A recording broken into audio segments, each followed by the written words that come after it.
welcome to another Sci-Fi Fantasy Saturday Magic the Gathering edition as I plow through commander decks, bundles, and pre-releases. And now we are up to Wilds of Eldraine pre-release, which is was the set, I think, right before the last one, Lost Caverns of Ixalan. So this is relatively recent, and I picked up these pre-release boxes at my friendly local gaming store, or at least one of my friendly local gaming stores. They had a massive Black Friday sale.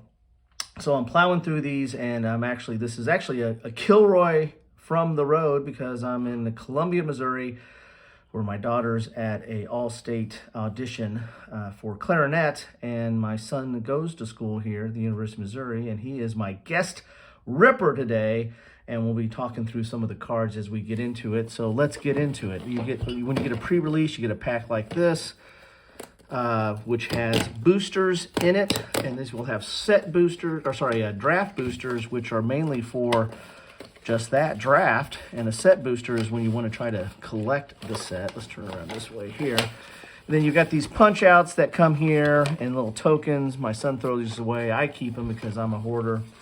And then there is the deck box. There we go. And we've got a little spin down counter for your life. There's the symbol there. Then you've got that. Yeah, let's not show that. We want to save the code. And you got a little pre-release introduction talking about building for drafts. You got a little divider, some art in there. Ooh. And what do we get? What do we get for? That's a tough promo to get. It's not very good. It's just a land. Got a land. Got a glossy land there. We're talking about value. It's like, I don't know, less, like maybe 50 cents. Wow. Maybe. I don't get these for the value. You know me. All right. Yeah. Make sure you get it down there so everybody can see it. There we go. Let's play a little bit about this. In Wilds of Eldraine, you've got this adventure, so you can play this card for the adventure cost and get a kind of immediate effect, either an instant or sorcery, in this case a sorcery. And then it stays like in your adventure story pile, and then you can play it from there for the main cost or the regular cost of it and get that effect, which this is a it's really good 2-for-1 deal. Yeah, cards, especially. That's the whole key to Wilds of Eldraine, which was a reprint or re-release of, what was the earlier set? Thrones of Eldraine. Thrones of Eldraine, there we go. I mean, it's really, really cool ability to be able to get a lot more value, especially if you're playing a deck that runs out of value fast, like mono red or something. And the way these packs work, the first ones are all common, then you get into uncommon, then you get into rare, and luckily maybe get a mythic every once in a while. This is a rare. This is it kind of sucks to get this rare early. This one is mostly meant for +1/+1 counters to remove them, draw cards. Not a great card considering most decks wouldn't really run that too much, but it could work with the new Explore feature in Ixalan. Yeah. And this is the... I think in our earlier video you were calling some of them commons, uncommons, or commons, uncommons, commons. I don't know. Yeah. We get mixed up in these things. So what about that one? That's Enchanting Tales. It's a special set that involves a lot of reprints. And it really did drop the prices on the reprints that it made for it, which really helps someone if they're trying to collect those cards with really good art. Let's get to the next one here. Dragon Mantle is... You might be hearing a vacuum off in the background. We're at a hotel here before we get kicked out. Okay.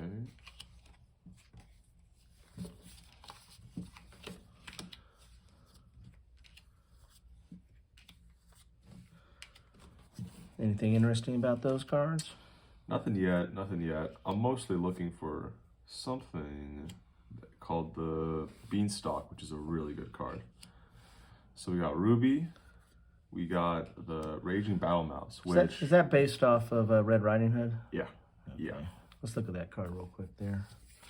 It's a commander, but people don't play it in commander. It's a mana dork, which really helps when you're playing those expensive cards in Gruul Stompy.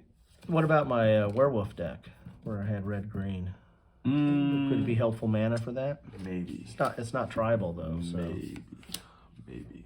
This deck this card really stung when I played it in a draft because it has so much value. This one? Yes. The second spell you cast each turn costs 1 less. And when you're playing a deck that has a bunch of little cheap stuff, it just blows up your stuff. All right, get to the next pack. Tangible vision. Pulled a lot of those now. It's good for creature tokens, actually. This could go into your white deck, actually. Huh, yeah, that might be good for my white weenie soldier tribal. Yeah. What we're talking about there is this one right here. Hold on a second, so I show that. There we go. Ginger Root, Witch's Mark. And feel free to put comments down below on anything Magic the Gathering, but Wilds of Eldraine or this video. This is the first time my son, or this is the second time, I guess. The earlier video was the first time that we did a video together. This is a good card. Really good. And like those cheap things, because it's a 3/3 flying for 1 drop. The only issue with it is that it comes with 3 stun counters. So if you have a way to deal with those stun counters, it's a very fast way to deal lots of damage. Oh, so it comes out as asleep. it comes out asleep. Yep. Asleep. Okay. Yep. And then Grasp of Fate's really good for. It's cool looking art on the forest. That is really nice. Grasp of Fate's really good at beating up people's boards, just taking them. While you're doing that, there's Grasp of Fate. Okay. So for that, food token. I like tokens.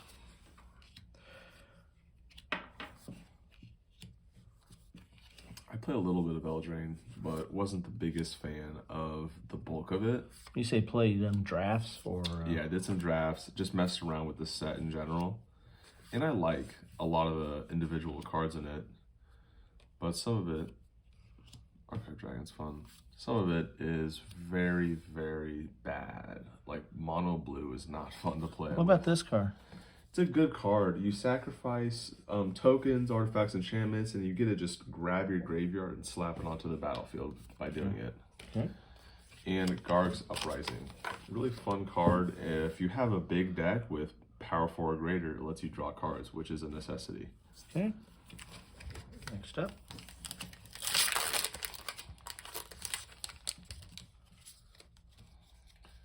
Token is... Nothing. No token. It's a burn token. That's not good luck.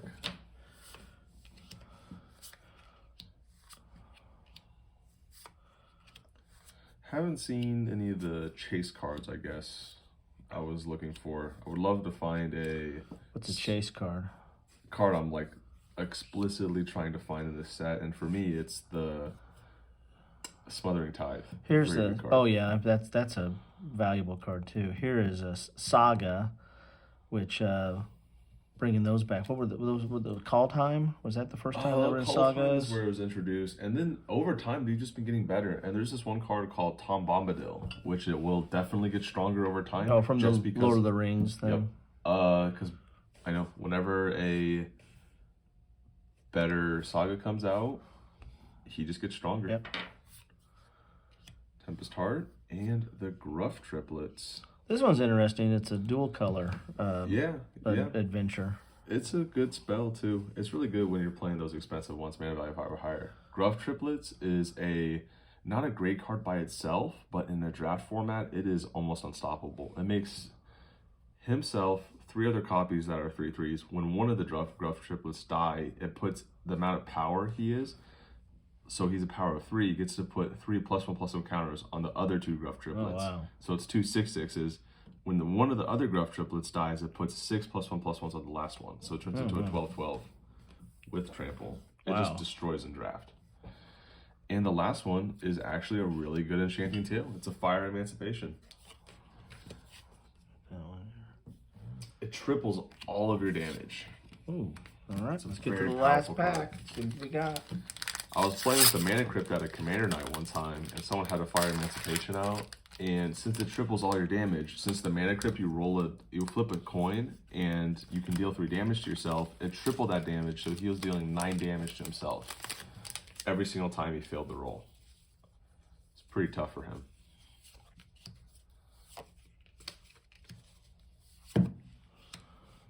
Screen Puff, quick study.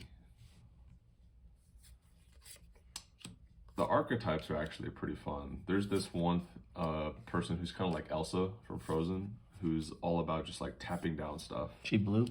She's white blue. Oh, white blue, okay. Aubraya, don't know how to pronounce her. Ooh, Sir Ginger, who is a gingerbread man. Oh, man. How is that card? He is a fun card because if someone has a Planeswalker, it gives him trample, hexproof, and haste.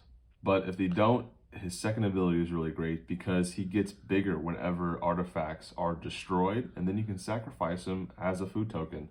You get life equal to his power, though. And he's a knight. I can put him in my knight deck.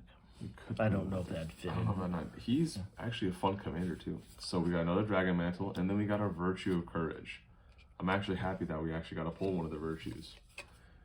Each of the virtues have their own color, and this one is especially fun because whenever you deal non-combat damage to an opponent, you get to exile cards off the top of your library, and then you get to cast those cards, which is really good in a red deck where you run out of cards fast. So show that one up a little bit more close there. Mm-hmm. And here's the food height. Let's look at the best cards in the deck. Is this a good one? It's an okay one, not the best though. Okay. I would say these are definitely fun. These are definitely contenders. Red definitely had the most notable looks today.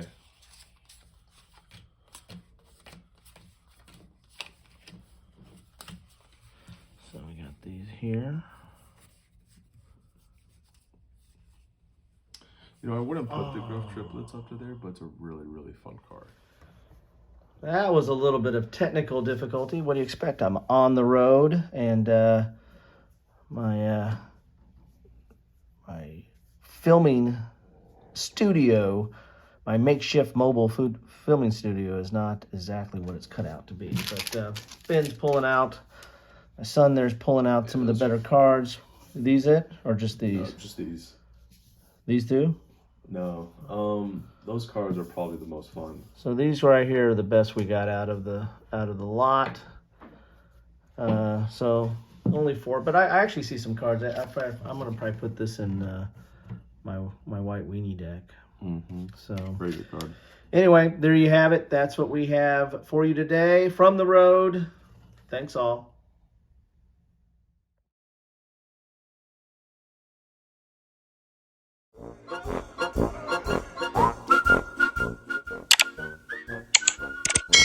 Thanks for watching.